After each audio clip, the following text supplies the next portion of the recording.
distinguished guests, brothers and sisters, ladies and gentlemen, friends and enemies. All right, welcome to this week's Make It Plain podcast.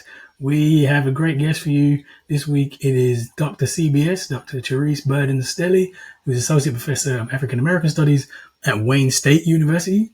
Wayne State are also about to launch the Detroit Center for Black Studies.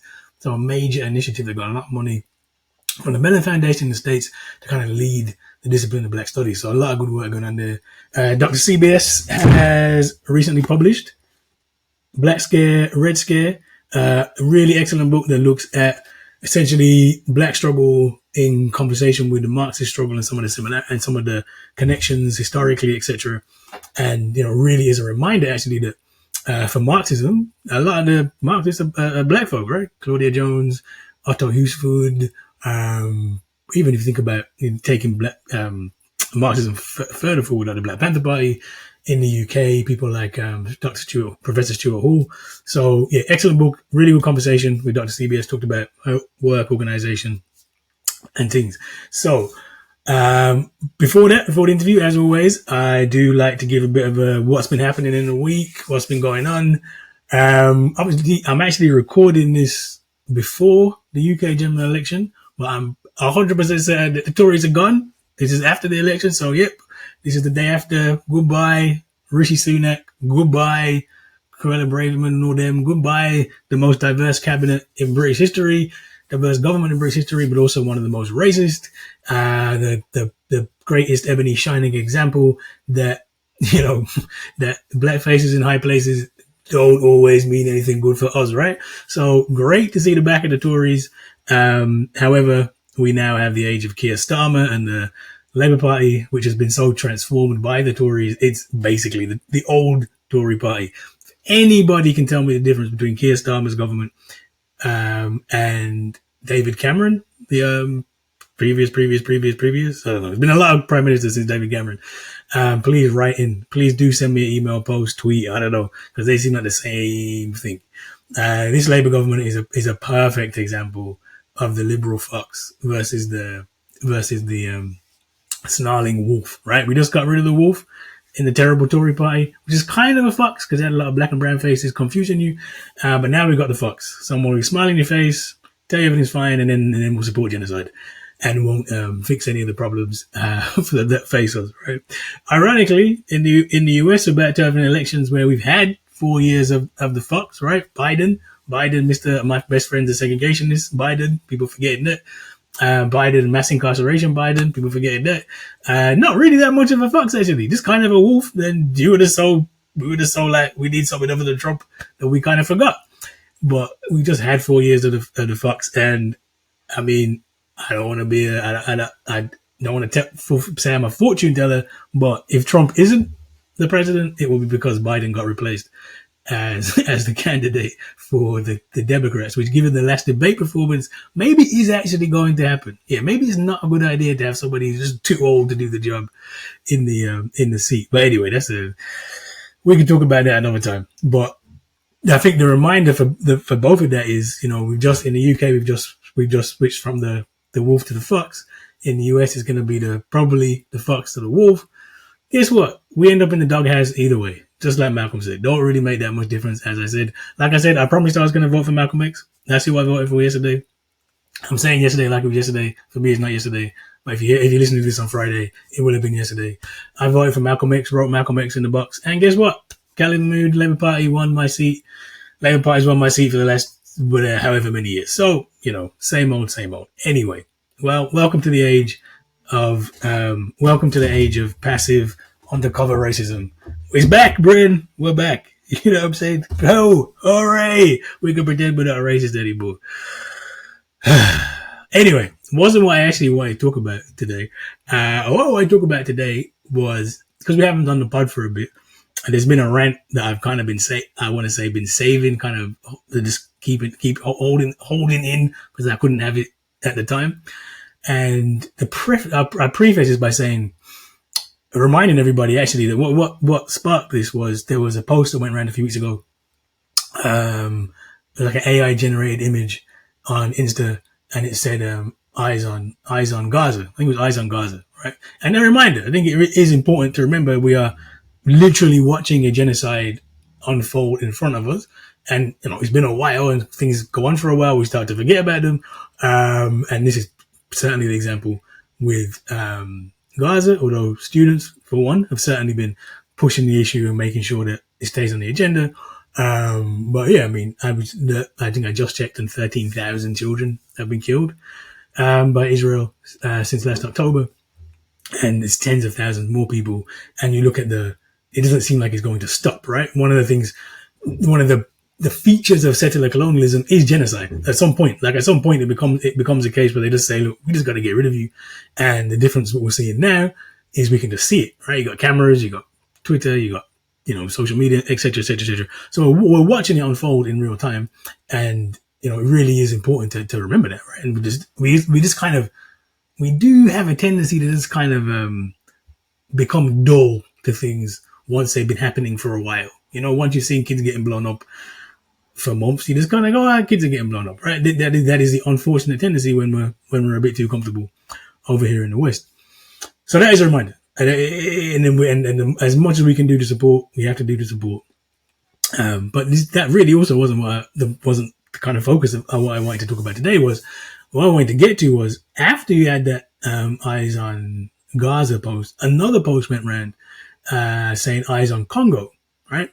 Now, partly that is let's not just focus on Gaza, let's focus on other things, which is definitely true, right? There's lots of atrocities going on around the world. And actually, one of the things that we just kind of got accustomed to is that kids die, right? I mean, we don't like it when kids die from bombs, but a child dies every 10 seconds because they haven't got access to food and water, right? Every 10 seconds. Since I've started, that's what the whole pile of children, mostly black and brown children, probably all black and brown children, have died because of capitalism. That's the reality. By the time I finish this rant, let alone you listen to a whole hour podcast, that's a whole pile of dead children. And we have essentially just said, okay, yeah, and we kind of got used to it, right? And there's no images, you don't see them being blown up. It's just the kind of mundane feature of life that we've kind of got used to, right? So saying all eyes on Congo, I get it, right? Because in Congo in particular, we had George the poet on last week's pod, and he's done a really excellent series, a couple of episodes of his podcast called Have You Heard George's Podcast, specifically on Congo, Lumumba, what's happened, etc.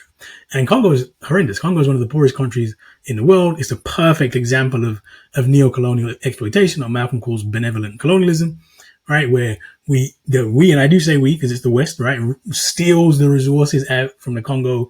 You've got kids going down into mines and dying in mine collapses because they have to, that's the only work they can get is to go and pick out the little bits of cobalt and etc that's left after the big, so basically the big machines go in and take what they can, and you have these big pits where there's loads of materials left, but they can't be mined with machines. So the companies leave it to what they call artisanal miners, which is a nice way to say, I don't even know what you want to call that, but artisanal miners is a very polite way to talk about people who are having to risk their lives to go and get these for almost no wage to go and get these minerals, right? And so, this is devastating the economy of the Congo, right? Devastating it. And that has always been the case. This is where we are now with Africa, and Africa's exploitation it started off as labor exploitation, slavery, right? That's why my family winds up in the Caribbean and then winds up here.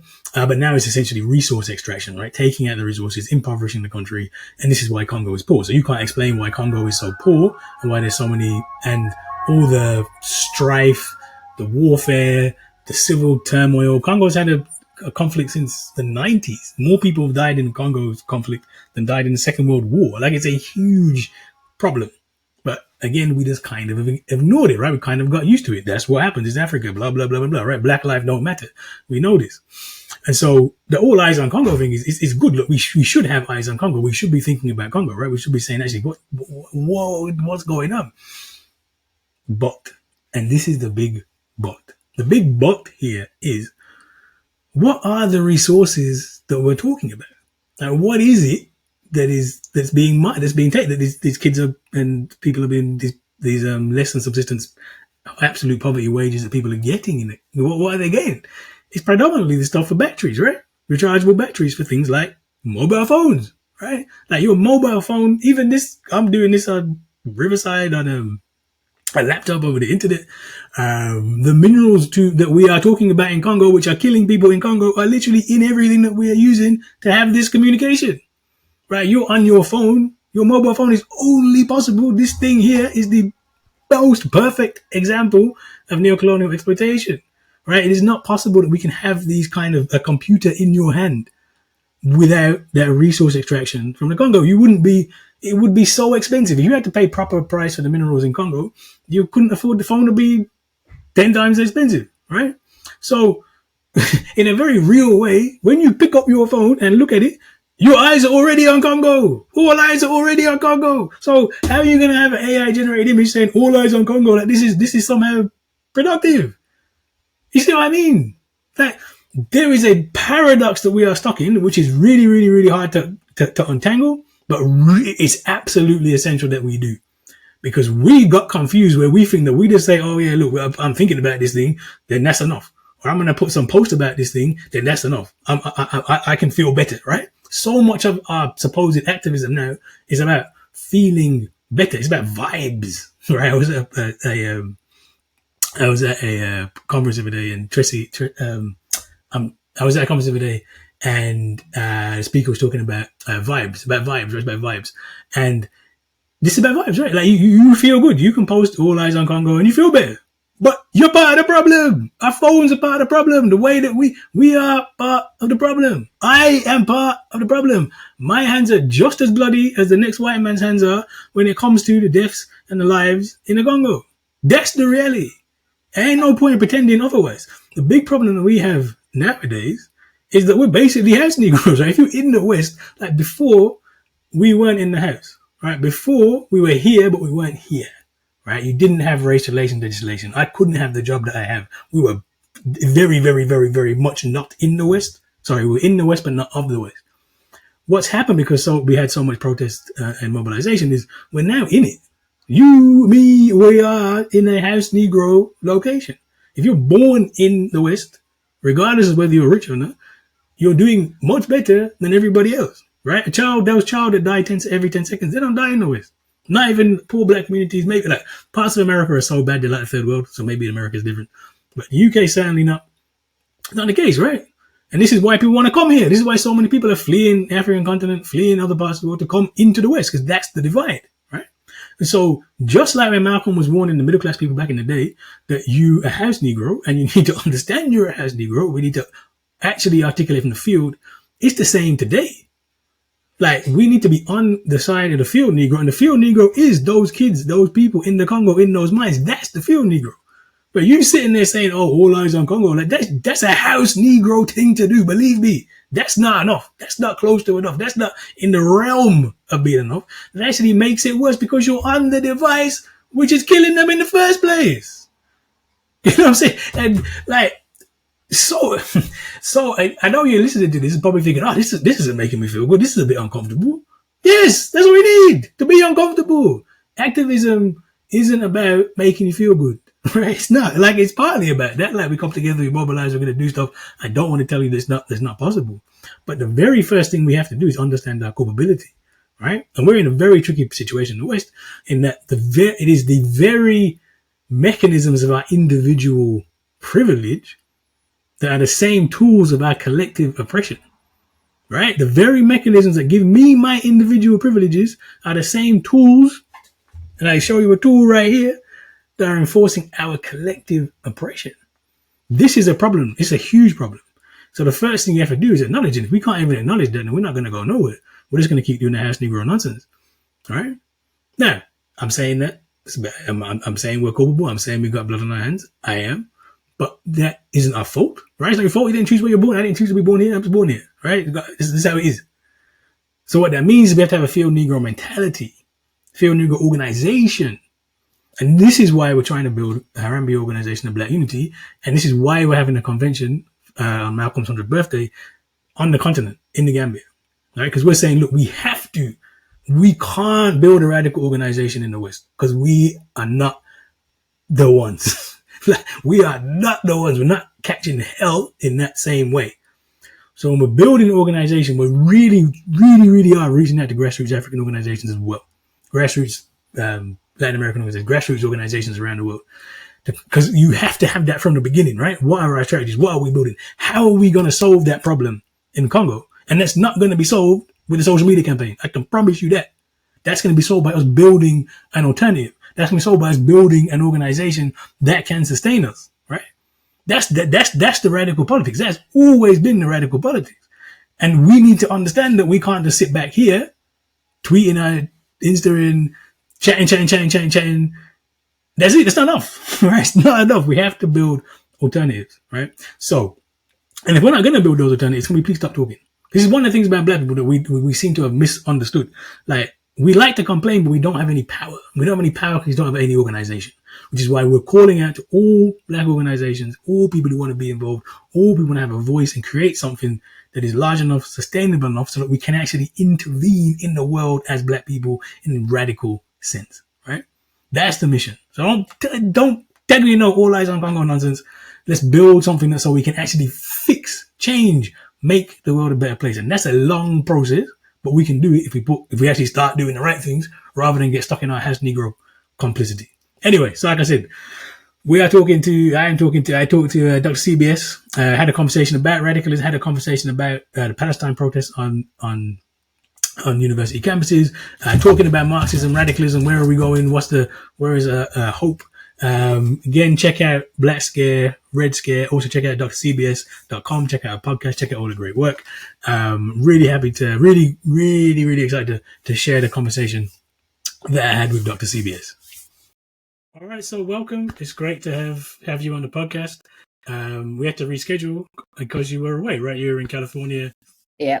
Tell us a bit about what you're doing out in California. Well, so the main reason I was in LA, I had gone to LA in the Bay, but the main reason I was in LA, I was doing a talk at UCLA at their sort of People's University, the post-encampment space. So they had an encampment, as many people know. First, it got attacked by Zionists and white supremacists. Then it got attacked brutally by police. They put it up again for about a day. It got taken down almost immediately again by police. And so after that, their graduate students across the UCs, they organized for a strike. And so a stand-up strike. And so when I was there, it was in the context of the strike. I was there invited by the Students for Justice in Palestine, but it was in the context of the strike, which is illegal to do a political strike. So there are some labor demands, but it also is clearly in solidarity with stopping the genocide, ongoing genocide in Gaza, and also supporting amnesty for students, faculty, and staff who were arrested and charged at UCLA. And then the CSU LA encampment is still going on, which is very interesting. It's interesting to see the different sort of waves of encampment, because these go all the way back to, I guess, mid-April, maybe early to mid-April, starting at Columbia. Actually, the very first encampment was at Dartmouth. It was only 2 people. It was one tent. Wow. But it really sort of took off and gained traction after the Columbia encampment. And then there was a sort of first wave of crackdowns and shutdowns. Some people put their encampments back up, like Columbia has relaunched theirs, but then there was like a second wave. And so actually Wayne State students launched their encampment after the Palestine conference that happened last weekend. And it's since been shut down. But out of that context, Wayne State, where I'm a professor, actually started a faculty and staff for Justice in Palestine chapter, another kind of ad hoc organization to defend the students and push for amnesty for those who are arrested, to put pressure on the administration, especially President Espy. So anyway, all of that to say is just there's these different waves of encampments. I think UC Santa Cruz just had their encampment come down, and it'll be interesting to see if there are those that hold over the summer, especially because, part of the academic calendar, it's summer now. Many people, unless you're on a quarter system, are out of school. And so some of the questions around the student encampments were what, that temporality of the academic calendar, would they hold over the summer? But it seems that folks are committed to this sort of encampment approach to protest, and it's been really interesting to see. And I've been to a few of them, some in Boston, some in California, and being involved in this organizing effort at Wayne, even though I'm away.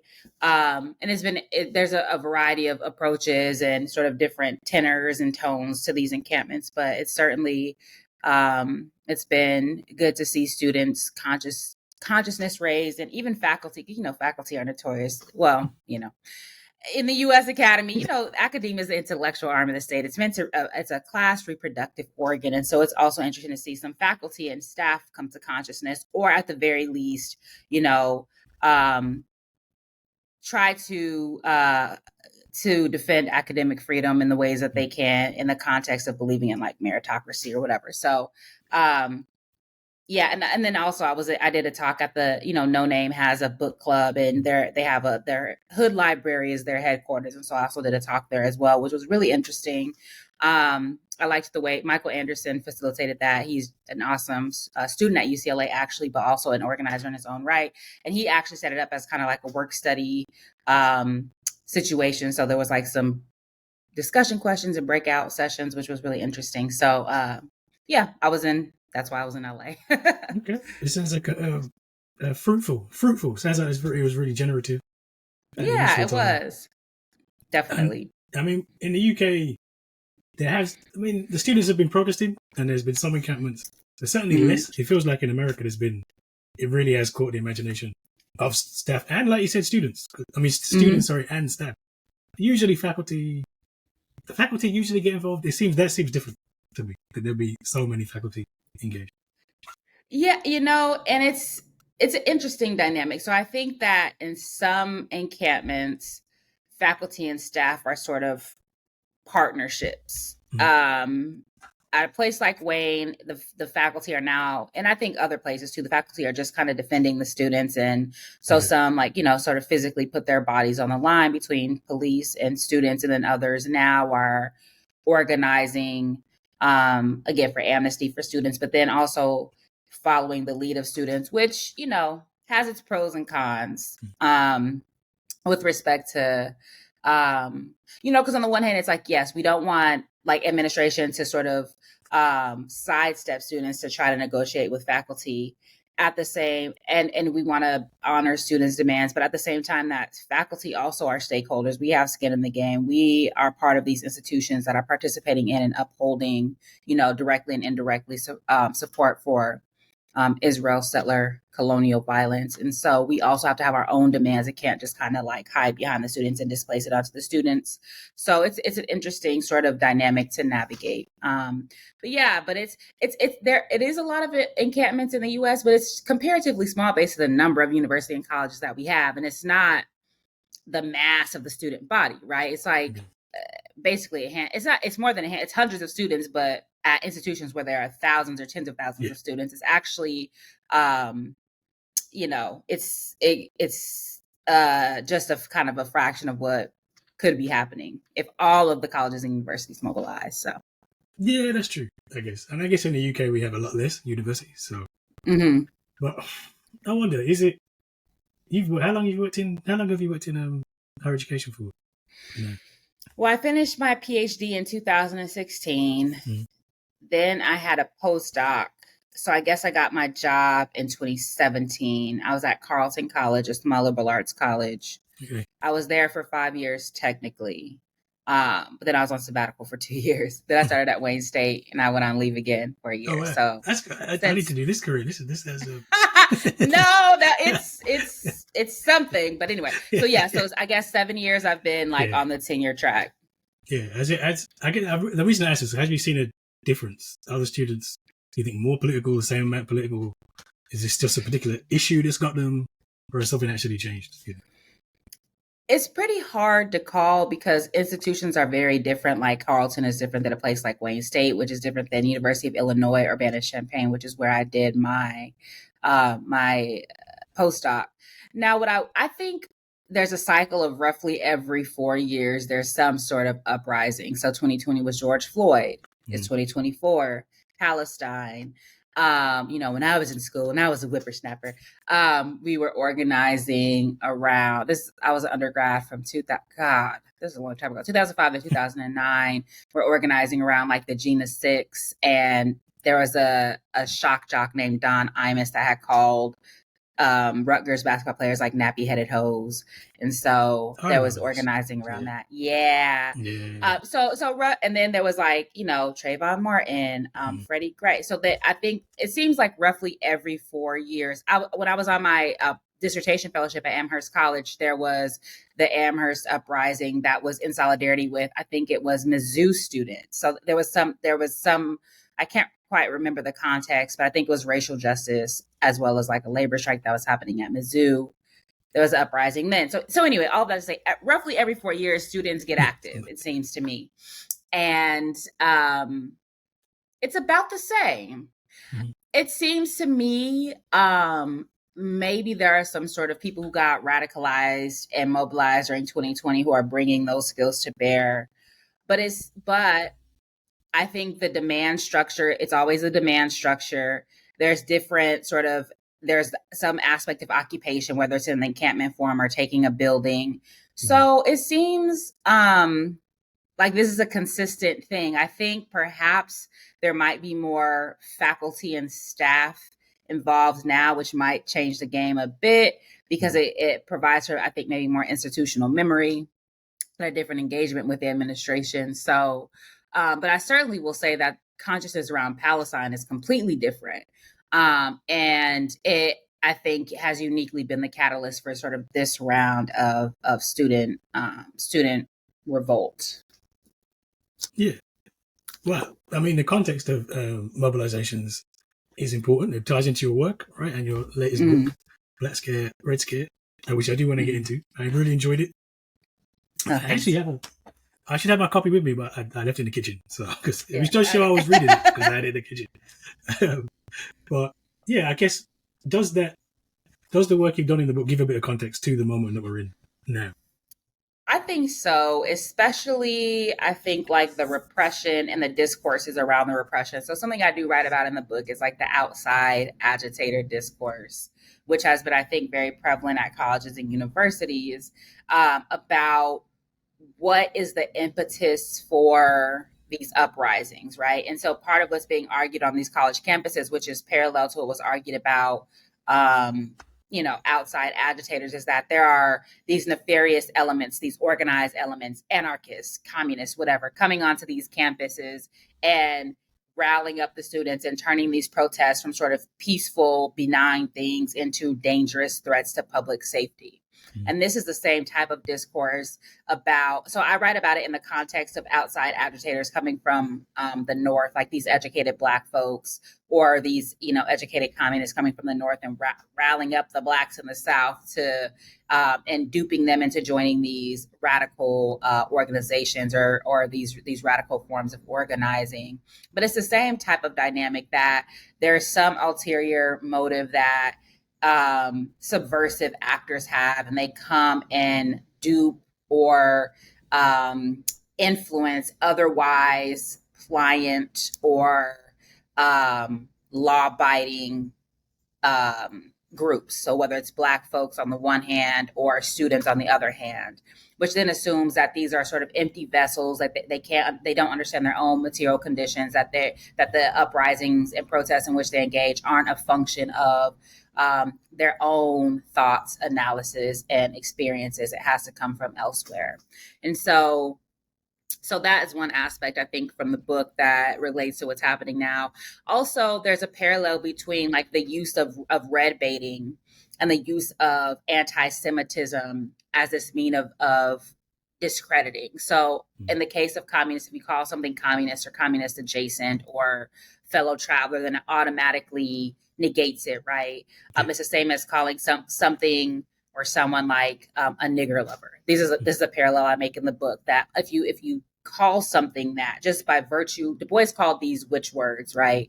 Witch words. And so if you use these witch words to take otherwise legitimate organizing, uprisings, protests, etc., and to discredit them without even engaging them because they ostensibly belong to this nefarious group, And likewise, what's happening with these protests is that you automatically tack the label of anti-Semitism on there to not only to shut down the conversation, to make it into something illegitimate and dangerous, but then to also criminalize it, to also make it something that can be targeted and against which extraordinary violence can be used. And so that's another parallel we see in the context of the United States. It's not it's Arab, Muslim, and Palestine students who are having who are sort of out bearing the brunt of repression, but it's also Black students. So, for example, very early on after October 7th, when there was the first round of protests on college campuses at Harvard, they had these trucks going around with students' faces and names on them.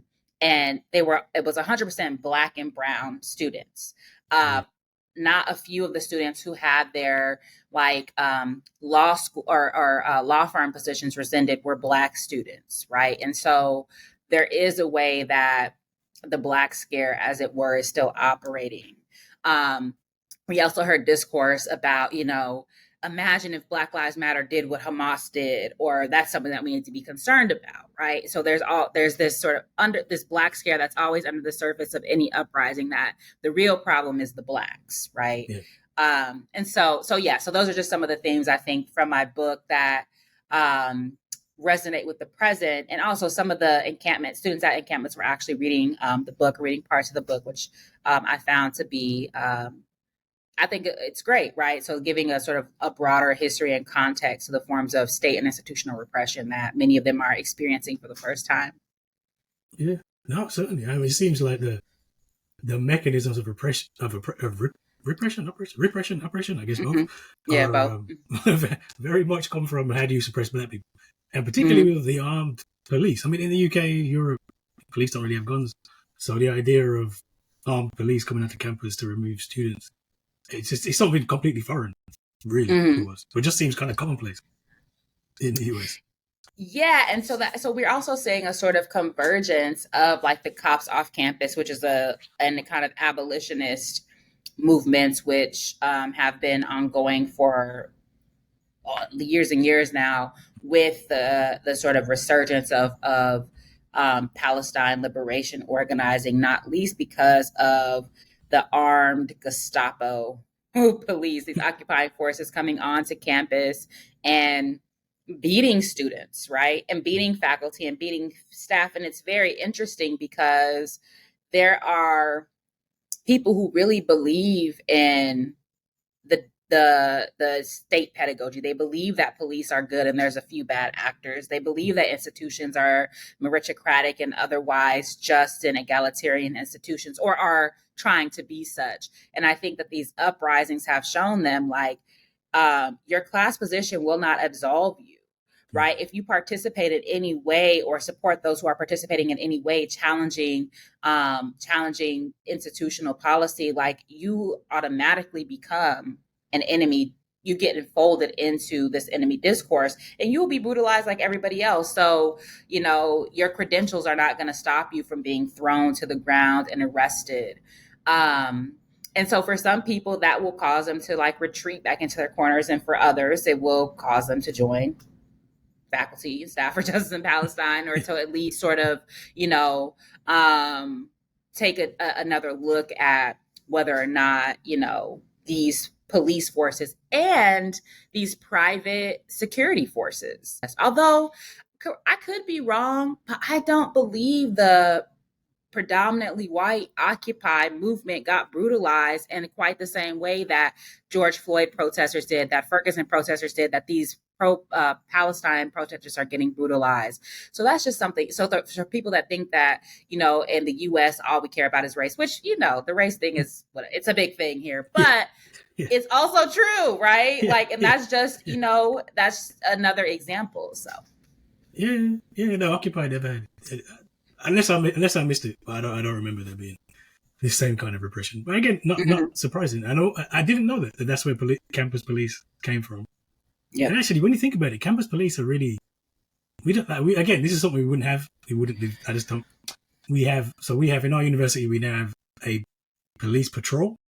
A police officer will walk through, and that was controversial. And we were all like, how can you have one police officer? But actually to have our own police force, Mm-hmm. That's a madness. Why would any university need its own police? Mm-hmm. Yeah, and because in the context of the U.S., the police derive from like slave patrols, but not only this, they're meant to protect property and class interests. Mm-hmm. And universities are nothing but a bunch of fancy buildings stacked up in a trench coat. At different times they've had more or less egalitarian impulses, but especially now with the neoliberalization of the university, like architecture and property are ways that um, universities maneuver in the rankings, but also attract more students and sort of put themselves forth as like cosmopolitan or these very elite striving universities. So when you have property as the driving force of how you are narrating your excellence, then you have to have people to protect that property, because you have to defend it against the community, especially because again, many of these especially elite universities are like settler colonies. So look at USC, it's in the middle of a Black neighborhood. Columbia, displaced, right? Penn, Chicago. Yeah, University of Chicago especially. And so you have to have this police force to defend the university against the people. I have a couple of book specific questions, but this raises a general question for anyone who writes critically of universities. How do you square your position, knowing how bad the university is? Right, like it is like I always say, that the university is essentially like a police force. It's not that different, really. But how can we be comfortable producing work in these terrible spaces? I think that in many, like, in capital, we have the saying, like, it's the cost of living. It's a real thing. You have to work or you will literally die, especially the place like the United States, because at least in places like Canada and maybe the UK, you have some sort of sense of social safety net that's probably quickly eroding as you get more coloreds. But in the US, it's always been that way, right? That's the basis of like the American dream. And so I think, we all have to work, and there's nothing that's outside of the capitalist system. So whether you work at a nonprofit, an NGO, all of these things are meant in some form or fashion to reproduce the status quo. I guess for me, I see being an intellectual, an academic, as a responsibility to democratize and redistribute resources and power as much as possible. And every institution, everything in the society is up for grabs. It has to be. We have to wage struggle wherever we are, as Walter Rodney would say. And the right, I've talked about this often. Like, the right understands this. Everything is up for grabs for the right wing. Curricula, books, universities, politics, the Supreme Court. Public versus private space, everything is up for grabs. And so it's a question of, do we just see these spaces, or do we try to, stop the bleeding, if you will, as much as possible? And it's a great job. I like being an academic. I know a lot of people hate it. Like, politics notwithstanding, it's like, we get paid to read, write, teach, and talk shit. Like, that's a great job. And I think,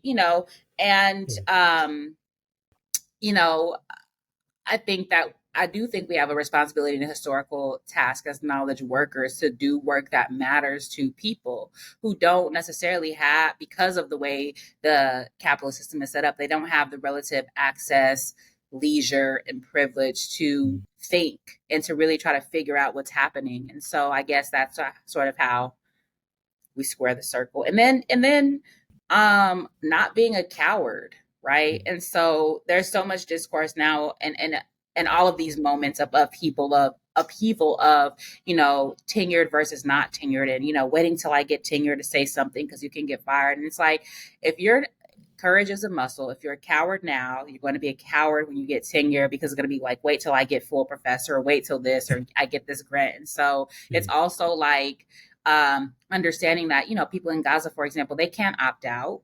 They can't not struggle or be sort of casualties of the struggle that's happening. And so I think the other way that we just sort of, Walter Rodney said that Black intellectuals, Black academics are enemies of the people until proven otherwise. And so I think that we have to prove otherwise as praxis. And that's part of the way that we sort of make sense of what it means to be like radical Black people in the university. No, that's a good answer. That's the best answer I've heard. I'm always about to resign, so this is like, I was genuinely asking. This is therapy. Yeah. I have no other skills, so it's like, I used to joke back in the day, like it's academia or the pole, because I don't have any other skills. So what else am I gonna do anyway, right? That's a good. That's a good point. Yeah. Partly why, because I just finished a draft of this Malcolm X book, right? And I'm saying Malcolm for me is the intellectual who is the framework for how I think, basically. But if nowadays Malcolm probably would be an academic, or certainly could be an academic, then not so much. But then he wouldn't be Malcolm, right? Like there's something about the Black Panther knowledge, Claudia Jones's knowledge, Malcolm's knowledge, that it's because they're not in the system they produce this knowledge. And I do wonder whether we can do the same if we're paid by the system. Well, without merit college, there would be no Black Panther Party, as we know. So Huey Newton and Bobby Seale were around merit college, and then Huey went back to UC Santa Cruz to get his PhD. He wrote his dissertation about the war on the Black Panther Party, and so many of those 1960s and 1970s people came back to teach in academia, from Robert F. Williams to people like Ernie Allen and Muhammad Ahmed, et cetera, without PhDs or anything. A lot of them were at UMass Amherst, honestly. And so, but for me, my model is Walter Rodney. He was in academia, right? Yeah. But he moved in such a way that he understood what the importance of research to Black struggle and to to liberation struggles. But he also worked assiduously to break down the bifurcation of like academia and society. And so I think that as long as we're doing that work, I'd rather be in this position than like a white supremacist or another liberal. Right? At least in modeling for people that we're training that there is a different way to do this work. There's a better way to do this work, and you can do it. So at the very least, right? Because if we're not in these positions, then somebody who's way worse might be filling them.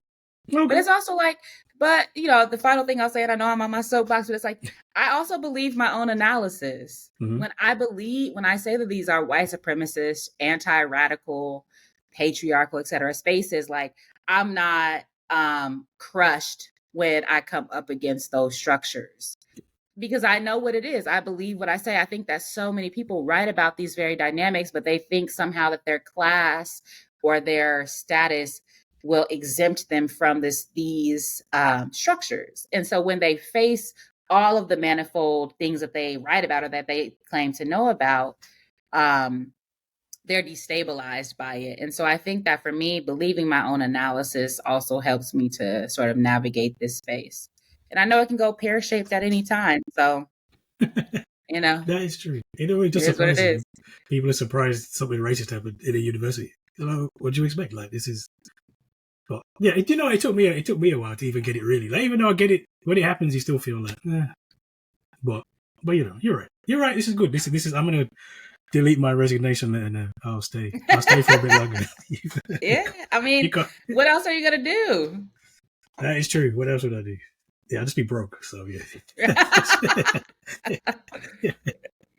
Right now, all right. So I do have a couple of questions about the book. So, I mean, I'm reading it, and is one of the purposes of the book to kind of draw out the solidarities between the Black struggle and the Marxist struggle, the worker struggle. Is that one of the purposes of the book, to kind of bring those together more concretely, if you like? I think it's to kind of more to the point, lift up the ways that Marxism isn't just some like European or white people shit. That some of the best sort of Marxist Leninists or the best socialist, communist or communist adjacent organizers were Black people, and the Negro question or the national question was at the center of their praxis.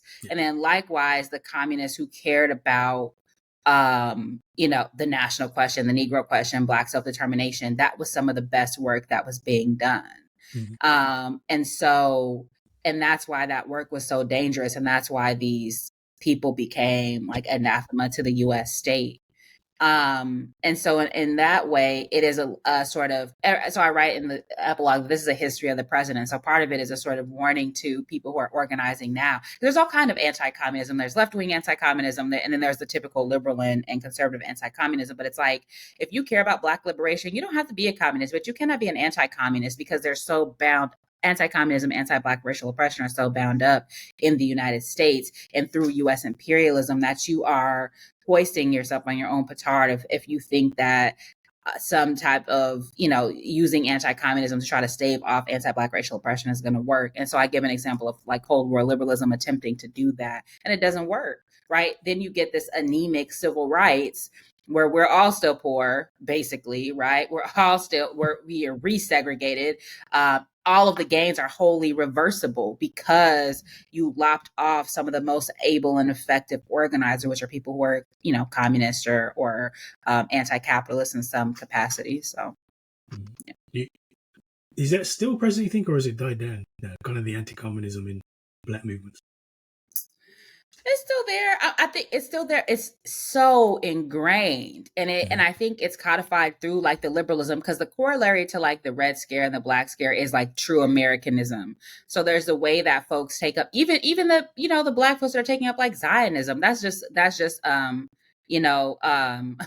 semi-colonial Americanism. Basically, it's just propping up the vassal state. But I think that people take up the discourses of the state in order to, or this sort of liberal approach to organizing or even ideology, because of a latent like anti-communism, anti-radicalism, or because of a belief like in this but for logic that the US actually is the greatest country in the world, like but for racism, but for, in some contexts like sexism, as if racism is an aberration, not it's a bug, not a feature, so to speak. And so I think that that's part of a latent like anti-radicalism that becomes codified through specifically anti-communism at a particular historical moment, even though it's been shown historically that the U.S. is not, it has been anti-Black place longer than it has tried not to be such. Like if you look at the history, if you look at the, right, 400 years of slavery, 400 plus years of slavery, 100 years of Jim Crow, redlining, mass incarceration, you know what I mean? And so to make a short story long as one does, I think that it's anti, so Marxism or communism is still seen as some like foreign ideology, something that is like not really part of the American project. And I think Black people believe that. I do. Like, I think that, Black people, and it comes out in different ways. So it might come out through like an ADOS, so the, what is it? American Descendants of Slaves discourse, which is like some jingoist patriotism. It might come out through, a type of Pan-Africanism that, again, sees Marxism as some like European white people shit. It might come out through like a sort of a liberal anti-communism that actually believes that like, all communists are bad, that capitalism is the way, that Black petty bourgeois capitalists who own no means of production, by the way, are actually going to save us from this thing. So it comes out in these different ways, but I do think it's still like baked into, and it also comes out through the dearth of class analysis within many Black movements. So. Yeah. How would you describe yourself as a Black Marxist?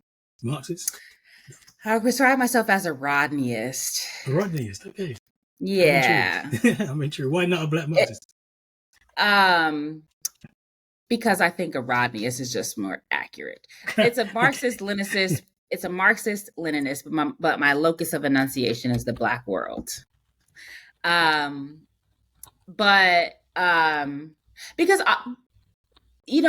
the term, the book Black Marxism it's really not about Black Marxists. And so sometimes I think if people identify as Black Marxists, it's in this sort of Robinsonian vein that, you know, it's not a Marxist. It's sort of like a way around like Marxism. You know, it's a way around, it's a way to like forefront, I think, different types of racial, cultural struggles over and above like Marxism. Because if I'm going to be a Marxist, I'm just going to be a Marxist. Because there were Black Marxists. So why Black Marxists? And so to me, Rodneyus is just sort of a specification of what that actually means. Yeah. And you know, he was ecumenical. I think I'm ecumenical as well. I think he was a Marxist Leninist, but he also, the idea of like self-emancipation, I think has some other elements in it, like beyond like a classical or like orthodox Marxist Leninist position. So, yeah. It felt like there were, Black Marxism was catching some strays in your book. That's why it felt like Robertson was catching strays. I felt like, and that question I was asking was about racial capitalism versus capitalist racism. That's how you use it. Yeah. I don't think it was catching I mean, strays. it's in a jovial way. Like, yeah.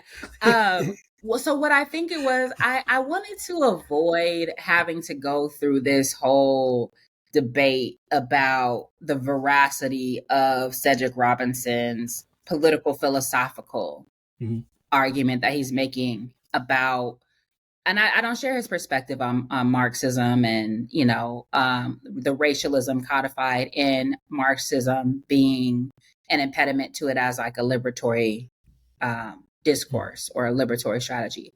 I don't necessarily share that perspective because there's a reason. Why is it that almost every anti-colonial leader was a Marxist in some form or fashion? Of course, they articulated their Marxism to their historical and material conditions as Marx would have dictated, right?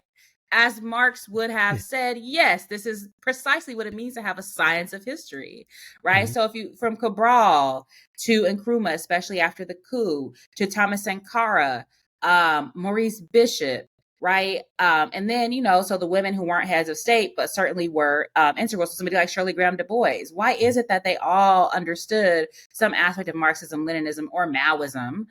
There's also Trotskyism. I'm sure that's not really my bag. But why is it that they found this to be a generative starting point, right? Even somebody like Fanon, who says, you know, Marxism needs to be stretched. Of course it does. And so all of that to say, I don't necessarily share his critique of Marxism.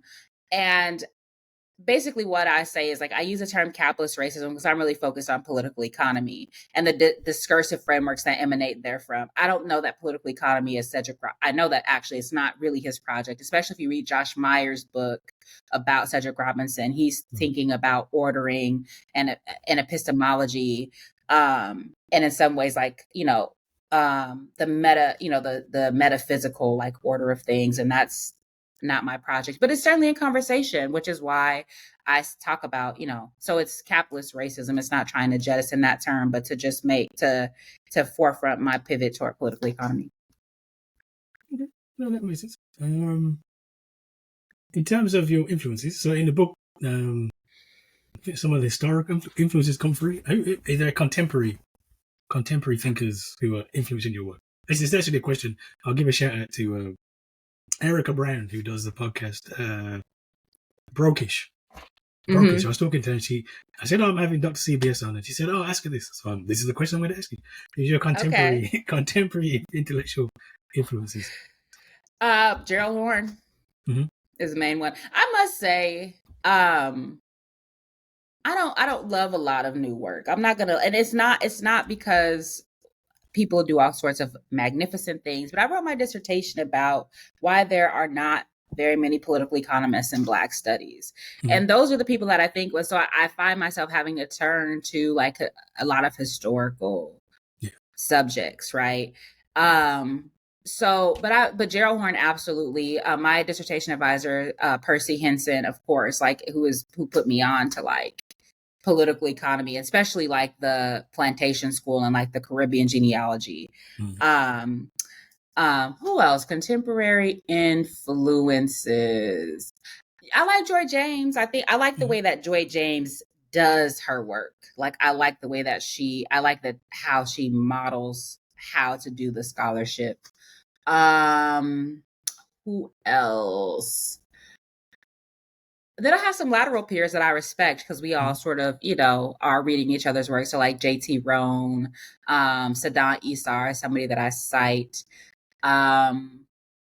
Ashley Farmer, Edom Getachew. So these are all people like I think alongside, but I don't immediately, in terms of like, Gerald Horne and Percy Hinton are like the main two people that come to mind, and then Joy James for other reasons, Eula Taylor for other reasons. But yeah, I'm a scrub. I haven't read a lot of the newer contemporary stuff. I just met a man whose work I am starting to engage more. I think his last name is Higginbottom. He is, I think it's Thomas Higginbotham. He's a South African, a white dude. And I've encountered him a couple times. He's doing work on like super exploitation and Harry Haywood. So his work is actually really good. If I thought harder about it, I probably could think of more influences. But then, of course, there's the people that like are around in your formative years that you don't know how they're influencing you, but you've absorbed them through like osmosis or whatever. So, but anyway, Gerald is the big one, as Gerald I'm sure people can glean. Yeah. Just thinking for the listeners, when you say political economy, like an analysis of political economy, what do you mean? I mean the ways that. What do I mean by political economy? So I mean the sort of imbrication of the distribution of power and the distribution of power and resources, the way that affects how the economy is organized. So that is to say that there is no invisible hand, right? There is no free market, so to speak, that the state and institutions always inflect on economic decision-making, the distribution of resources, and that the distribution of resources is fundamentally like a political project. And so I always say that sort of my genealogy of political economy, so to speak, is like historical sociology more than like a traditional like economics department. So it's the way that power relations are embedded in the organization of economics and how the organization of economics inflect on the political decisions that are made on behalf of people, and also how people contest all of that, right, through an arena of struggle. How has the reception of the book been? It sounds like it's been good, right? You've said you went to the encampments and the book's been read, No Names book clubs. It sounds like it's been received very well. I wouldn't know. I'm biased, right? Because like the thing is, I read no reviews of my work. I will never read any reviews because once it's done, it's done. You can't do anything about it. So why read reviews? And then I think I'm probably in an echo chamber. So like, when I go to talk about the book, it's people who invited me to talk about the book. And it's not like people who got smoke are going to invite me to talk about the book, right? So it seems that the book has been well received, but I can't possibly know because I'm not necessarily seeking out like critics and I don't really read reviews. So seems good. And I think that, the people I do talk to seem to be getting a lot out of it. So that's good. Yeah, go on. No name book club. That's a big thing. That's not a small thing. That must have been a good experience. But I did a thing with them like in 2020 that I wrote an article about modern U.S. racial capitalism, and I have a little bit of a relationship with No Name through she was a member of Black Alliance for Peace for a while, and so a lot of these things work through relationships. True. You're still being modest. You're being modest. Go ahead. I was going to ask you about actually. Sorry, Black Alliance for Peace. What is what is the Black Alliance for Peace? So the Black Alliance for Peace is an organization that was meant to form to reignite like the anti-imperialist, anti-war movement from a Black perspective. And so it was formed, I want to say in 2015. I know it was on April 4th because it was the anniversary of MLK's birthday and the formation of Afrikan. Both on April 4th. I want to say it was 20. Yeah. Because that's one of our main platforms is to shut down Afrikan. Hate Afrikan. Yeah. I don't know, Afrikan and King's birthday being the same day. I don't know. That seems I don't know. I'm not Right. no comment. I ain't no comment. And so it's an anti-imperialist Black organization. So only Africans can be part of the organization, but there's also a solidarity network, and it's also an organization that's made up of other organizations as well as individual members. Hence, it's an alliance of organizations and individuals that has sort of chapters around the country. Our main agitation work has been around Haiti. We were some of the only people talking about Haiti for a very long time, and not the Haitian Revolution, but the occupation of Haiti by the core group, the United Nations and the United States, and the ongoing occupation of Haiti.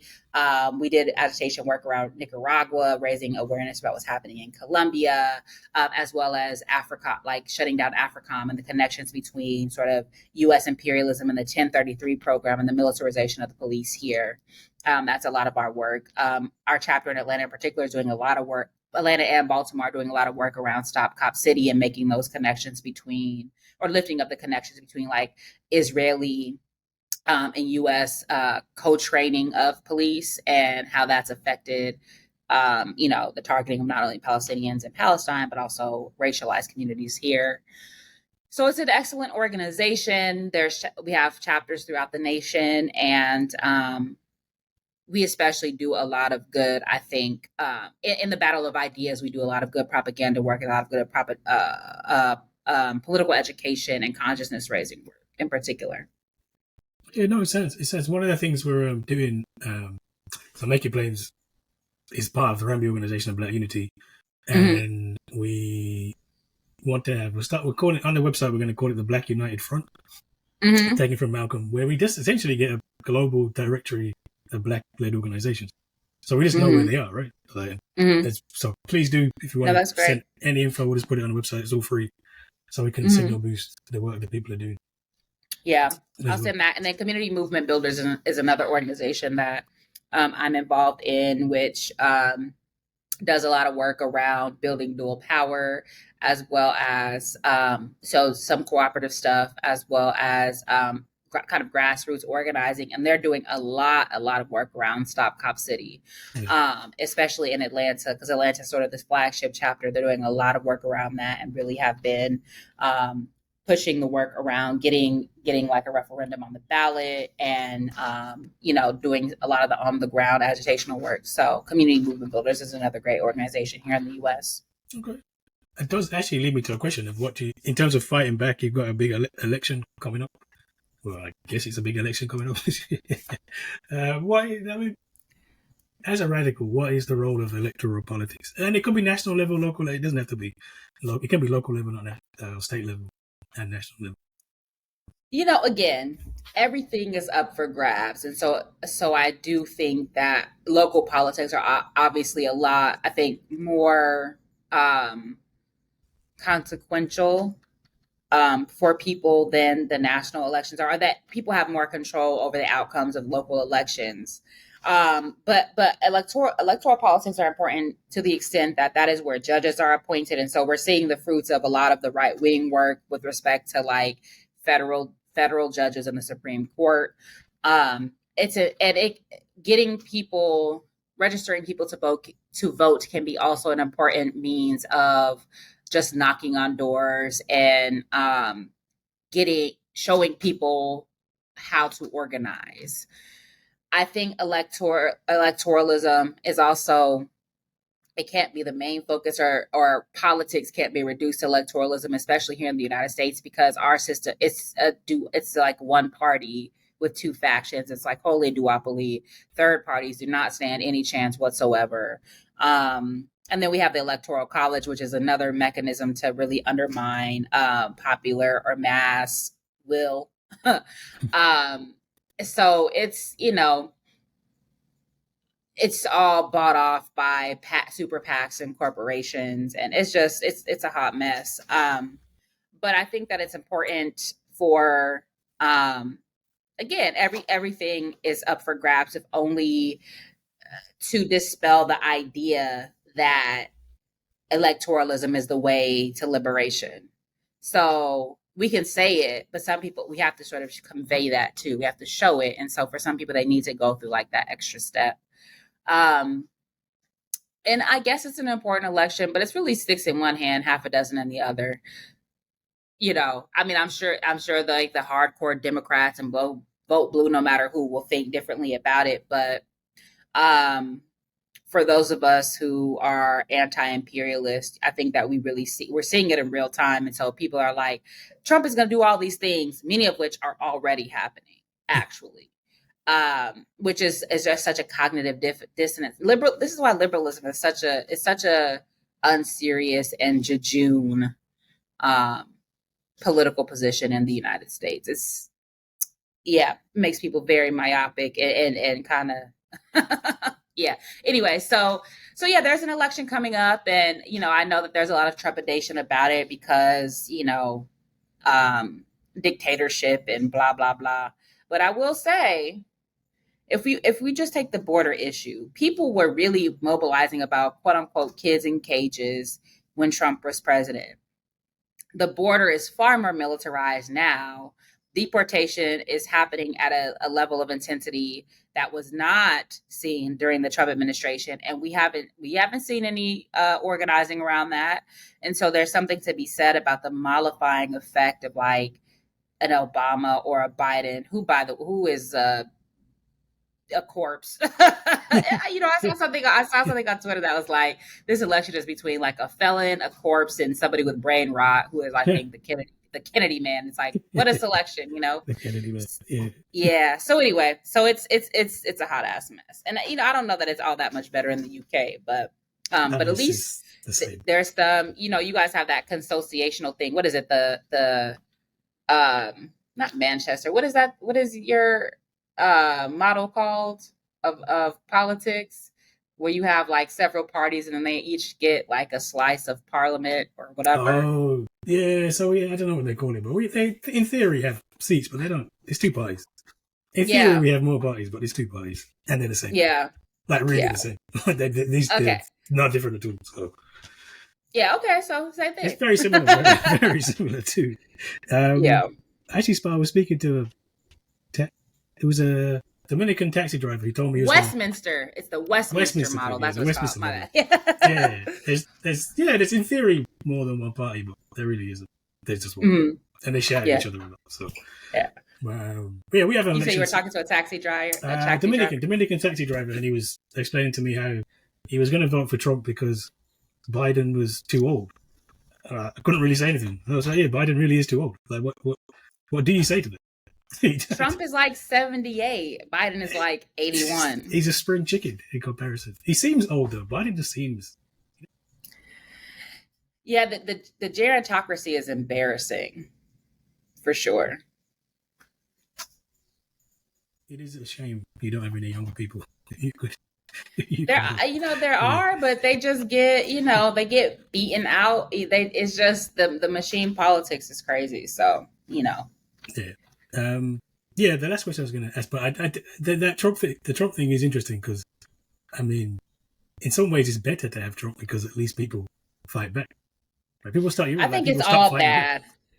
It's all bad. I wouldn't I wouldn't deign to say either. I just can't face my lips to say either is better, but to sit here and act like Biden and Kamala and any of these people are head and shoulders better because Trumpism and dictatorship or whatever. There's something to be said about like the white supremacists, like militias, being emboldened under a Trump administration.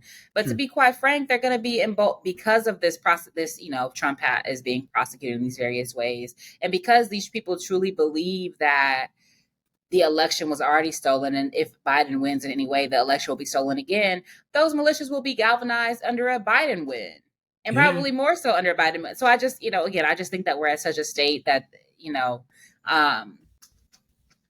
we are going to have to organize, or we'll be debating the merits of this in concentration camps. Yeah. Well, as an outsider, Trump is at least entertaining. I give him that. He is an entertaining president. It certainly was. It was more fun. But yeah, I don't live in the States, so I don't have to deal with the consequences. But you have Boris Johnson. He's a fucking moron too. Jesus Christ. So it's kind of like, yeah, they're everywhere. And then there was dude in Brazil. Oh, Bolsonaro. Good. Yeah. He wasn't funny. So. He wasn't funny. He was just fascist. He wasn't funny. Well, sorry. The last question I do want to ask you before I let you go is, what does the revolution look like? What does it look like? What does it mean? What does the revolution look like? I don't know. And if I did know, I would be assassinated. Because that's how it goes. I will say, I think that a revolution, there has to be a combination of armed struggle, strong mutual aid networks that really are mutual aid and not just donating to people's GoFundMe, like actual mutual aid. There has to be more clandestine ways of communicating and organizing, and we have to have a land base, and a form of political education that transforms us into new human beings. A form of political education and struggle, armed or otherwise, that transforms us into new human beings. And so I think that a revolution encompasses all of that. And I think far too many folks really downplay or are unwilling to admit the importance of the armed struggle piece, but that is paramount. And we're not ready, I don't think. I think that the right wing is, again, far more ready than we are far more serious about that than those of us, our friends on the left, as Gerald Horne would say. And so I think we have to be much more serious about that. We have far too much moral suasion as the key tool in the forms of organizing that we do. And as Kwame Ture said, for that, for moral suasion to work, your enemy has to have a conscience. And I don't know that that's the case. So we have to be more serious about the armed struggle piece, I think. So, yeah. Armed struggle. That's a nice way to end the armed struggle. Yeah, with the other stuff, right? But it can't be an afterthought, right? Yeah. It has to be alongside all of these other things that we do, all of the care work and all of the sort of organizing work that we do. Yeah. Well, thank you. Well, I really enjoyed that conversation, and I would say thank you. Yeah. And obviously say, go read Black Scare, Red Scare. Check out Dr. CBS as well. Yeah. Thank you so much for having me.